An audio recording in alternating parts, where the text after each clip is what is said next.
Tonight, several breaking stories as we come on. The dangerous flooding slamming the Northeast, tens of millions under alert along the eastern seaboard, and the Democratic Senate candidate now accused of rape. First, the terrifying moments a roof collapses at a warehouse club in New Jersey, a wall of water and debris coming down as shoppers scramble to get out. Roads swallowed, cars submerged, and the moment an officer carries a baby through the floodwaters. We're in the storm zone tonight.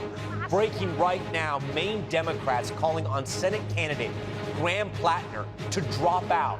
The new accusation of rape against him that he's denying what his accuser just said. Trump's goal, first the red card, then the reversal. Team USA's star striker back on the field. President Trump personally stepping in. Rivals calling foul ahead of the biggest match in U.S. soccer history. The new body cam video of that crash landing in the East River will show you the moments officers pulled passengers from a seaplane that came down hard in the waters off Manhattan. Millions flooding Tehran to mourn Iran's supreme leader. Our Richard Engel there as military members vow revenge for the killing. Deadly Russian strikes pounding Kyiv, 22 killed just hours before President Trump goes to the NATO summit. Driverless car meltdown, passengers stranded on the streets of San Francisco, one Waymo driving right into exploding fireworks. Teen takeover chaos caught on camera, an officer tackled and beaten, fights erupting, and the new warning from police tonight. But there's good news. A Navy dad back from deployment and the surprise he pulled off at the zoo for his little girl's birthday. Nightly News starts right now. This is NBC Nightly News. This is NBC Nightly News with Tom Yamas. And good evening. It is so great to be back with you on this busy Monday night. And we want to begin with the wild images emerging from severe storms that are clobbering the country. Tens of millions of Americans facing torrential rain and flash flooding. In New Jersey, take a look at this, the terrifying moments when that roof caves in at a BJ's wholesale club, sending water and debris pouring down, and shoppers, you see them running for their lives. Somehow, everyone getting out of there okay. Out on the roads, car after car after car stranded as floodwaters poured in. And this video capturing the moment an officer, look closely, is carrying a toddler to safety. And on New York's iconic Coney Island, people seen trudging through floodwaters just to get home. This after the area was hit by more than 6 inches of rain very quickly. NBC's Erin McLaughlin is in hard-hit Paramus, New Jersey. She starts us off tonight. Tonight, new surveillance video shows the moment the roof of a wholesale club collapsed, sending shoppers running for their lives, and a wall of water and debris crashing down in Monmouth County, New Jersey. People started screaming. It was just pandemonium. According to the sheriff, incredibly, no one was injured. The club, the latest casualty of a summer of severe weather. And tonight, the threat is far from over. Tens of millions across the Northeast on flood alert as torrential rain sends water surging, triggering travel delays at major airports, swallowing roadways, submerging cars, and catching drivers off guard. Forget the car, man. It's material stuff. Leading to harrowing rescues. First responders guiding this woman and child to safety. And parts of New York's famed Coney Island completely underwater. This morning, an all-out effort to clean up after a severe storm tore through this New Jersey suburb over the weekend. That tree came crashing down across those power lines, slamming into that house. Buddy and Janet Scalera were home when a 75-year-old sycamore tree collapsed onto their garage. Oh my God, Buddy! They caught the chaos on camera.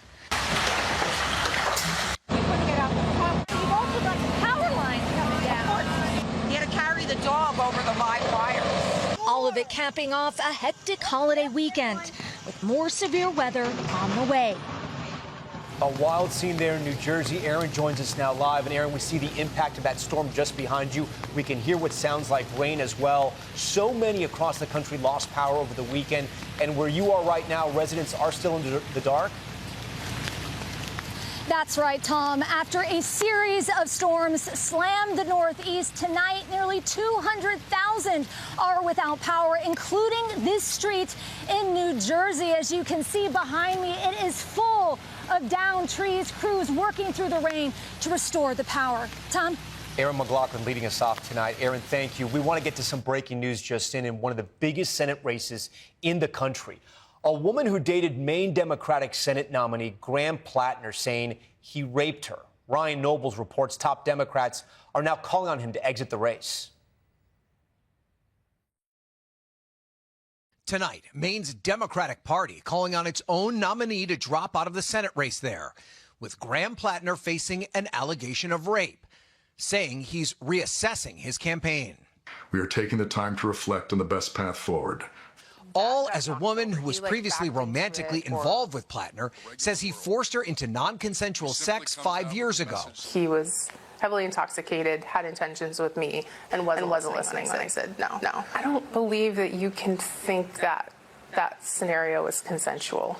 You have to understand that that wasn't. When somebody is repeatedly, when somebody in the middle of it says, don't touch me, that's obviously not consensual.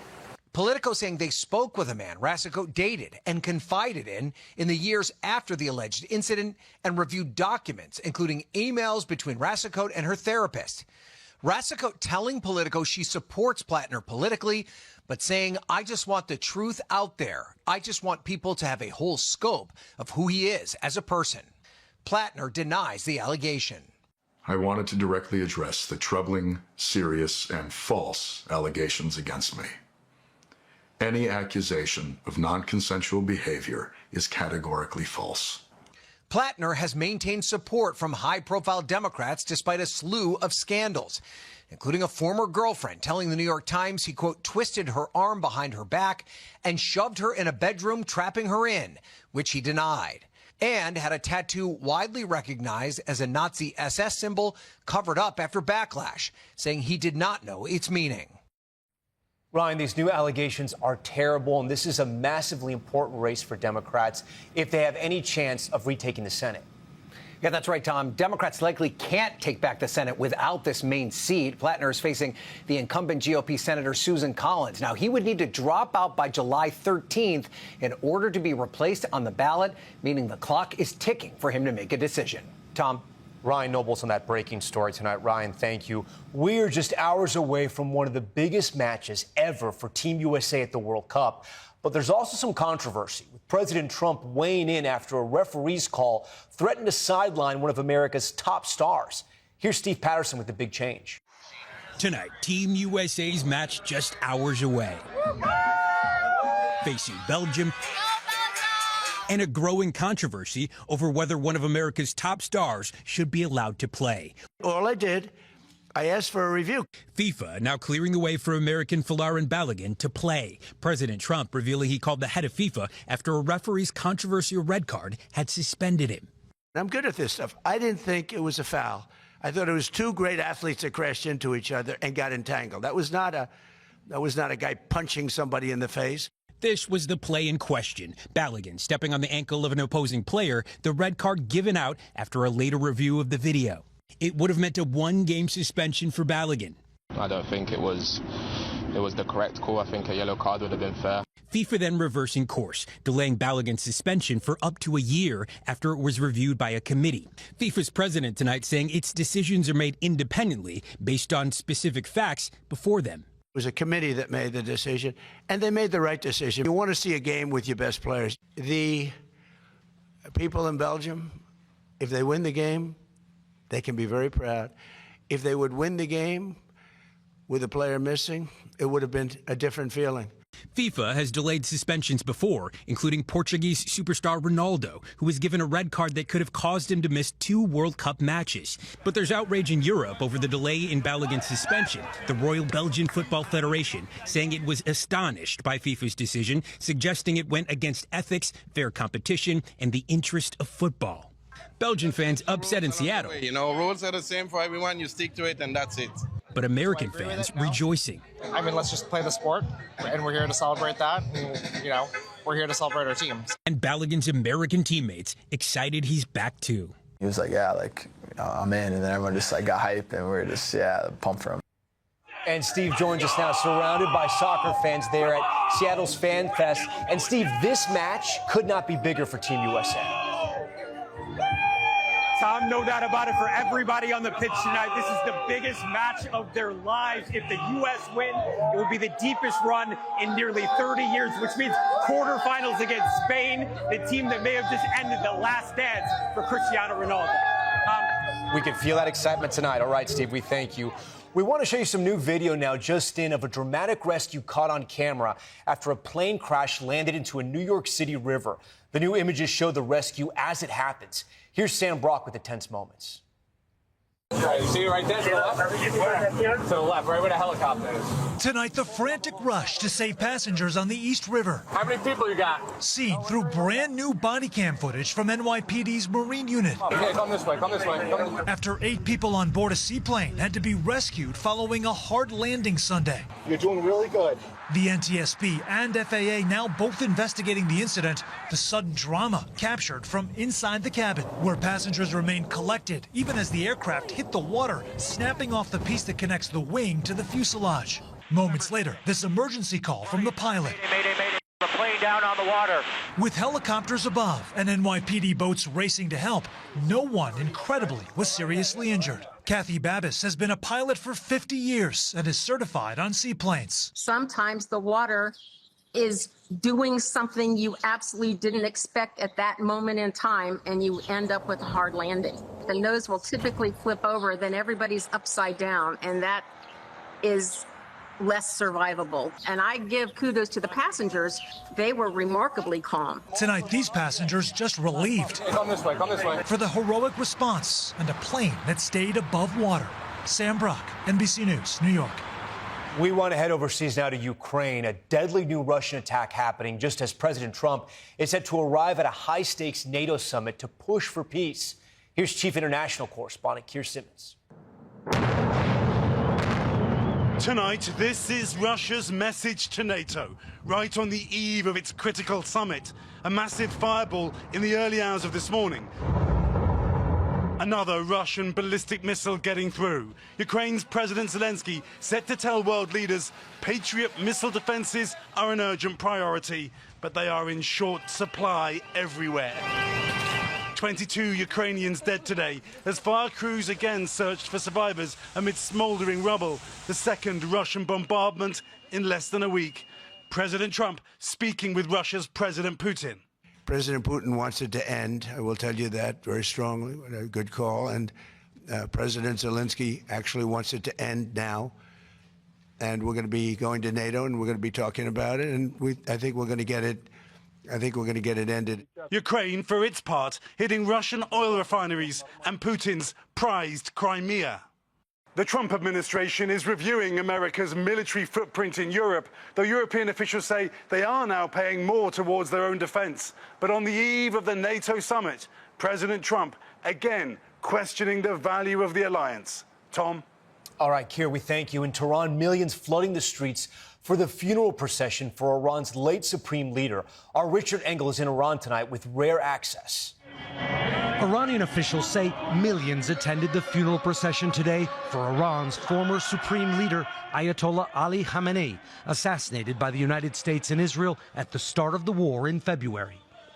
The body of the late supreme leader is right there on a truck being brought through the streets of this city. This is a show of mourning, but also a political rally, a show of national solidarity, a way for the Iranian government to show that even after the war with Israel and the United States, that the government here is still standing. In fact, many Iranians say that because of the war, the government's grip on power has become even stronger. But not all Iranians remember Khamenei fondly.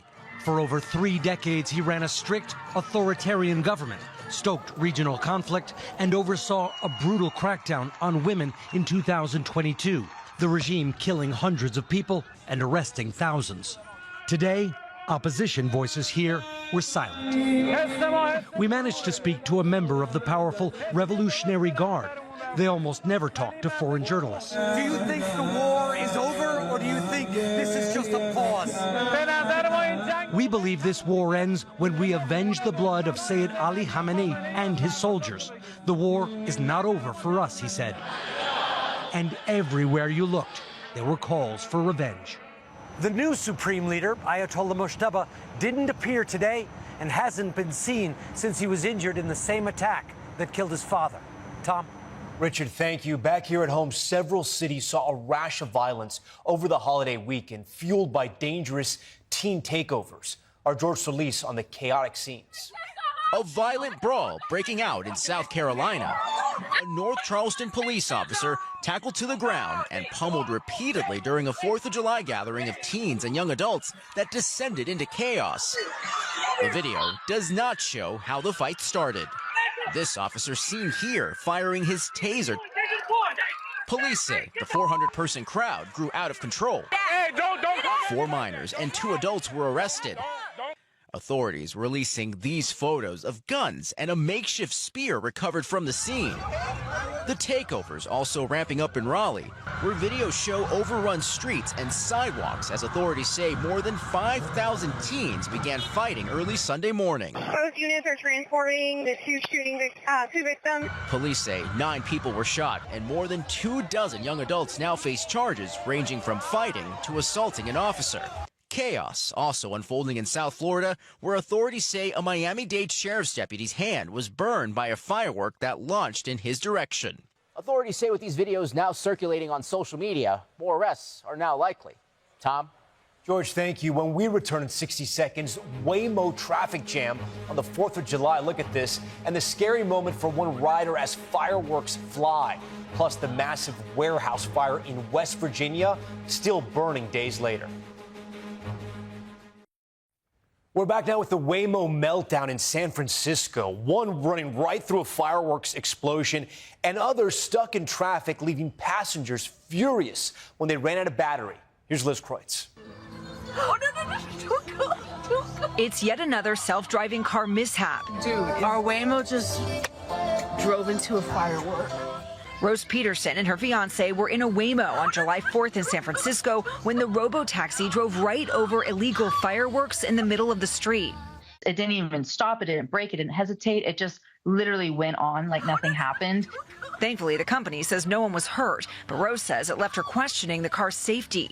We were just really upset and distraught and just thinking about what could have happened, not just to us, but the people around us. Meanwhile, nearby, check out all these Waymos.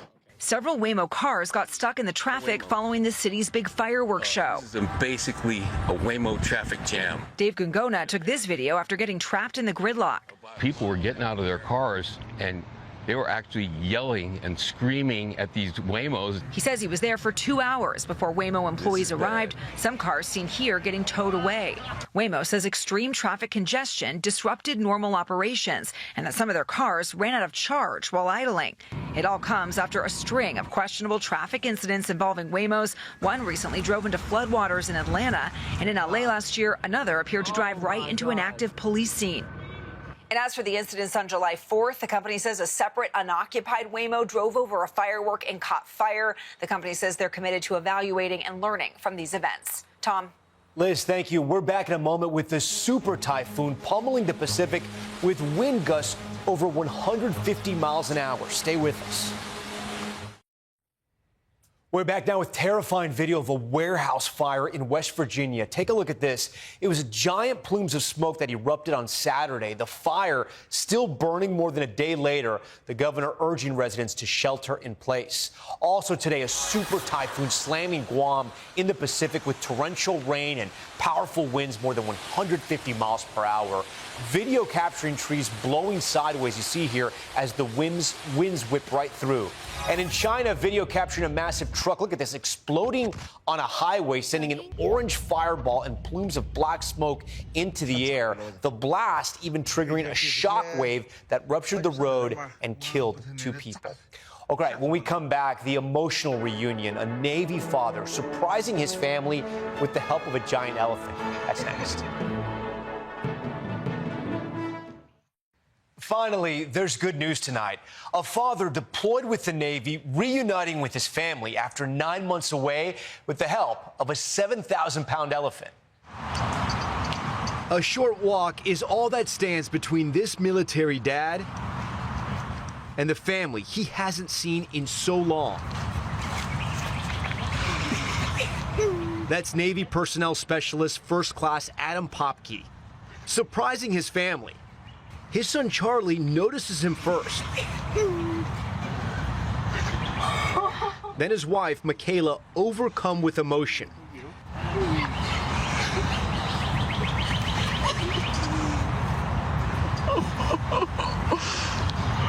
Finally, there's his little girl, Lorelei, jumping into his arms.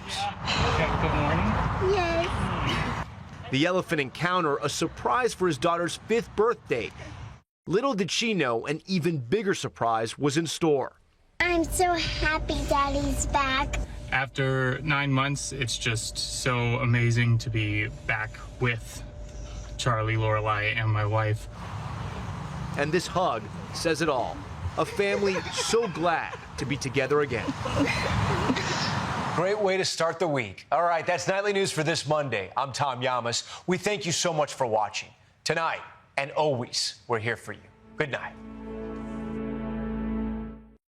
We thank you for watching. And remember, stay updated on breaking news and top stories on the NBC News app or watch live on our YouTube channel.